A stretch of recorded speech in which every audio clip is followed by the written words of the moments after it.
မင်္ဂလာပါ KPH ကနေကြိုဆိုလိုက်ပါတယ်ရှင်။ဒီနေ့မှာတော့ဂျပန်မှာဘုံမရေးမဟုတ်ပဲရေတောက်ဝယ်တောက်ဆင်တဲ့သူတွေအတွက်ဒီသက်တာနဲ့တောက်လို့ရမယ့်နည်းလမ်းလေးကိုမျှဝေပေးမှာဖြစ်ပါတယ်။ရေဘူးဝယ်ယူတဲ့နေရာမှာ2လီတာဘူး4လီတာဘူးဆိုပြီး2မျိုးရှိပါတယ်။ကတော့ဈေးနှုန်းနဲ့တိတ်မကွာတဲ့အတွက်4လီတာဘူးကိုဝယ်ထားပါတယ်။ရေဘူးကတစ်ခါဝယ်ပြီးအမြဲလာဖြည့်လို့ရလို့အရင်အဆင်ပြေပါတယ်။ဟေရိုနာကရောကူမတ်တူကဆိုင်ကရေဘူးကိုအပြစ်မှာတက်စီရတာဖြစ်လို့အရင်ဆုံးရေဘူးကိုအပြစ်မှာစီပါမယ်။ screen ကို touch လုပ်ပြီးတော့ကိုထည့်မဲ့ရေဘူးရဲ့ site ကိုရွေးချယ်ရပါမယ်။ထဲက Oki Botoru ဖြစ်တဲ့အတွက်ညာဘက်ကဟာကိုရွေးချယ်ပါမယ်။ပြီးရင်တော့ရေဘူးအဖုံးကိုဘယ်ဘက်မှပြတ်ထားတဲ့အန်ဆွဲမှာတွင်ပြီးထည့်ပေးပါ။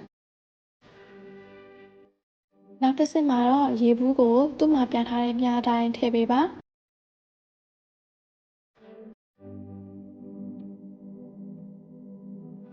ထပ်ပြီးရေဖြစ်နေပါပြီ။100% အထိဖြည့်ပြီးတဲ့နောက်မှာဘူးကိုပြန်လည်ထုတ်ယူပေးပါ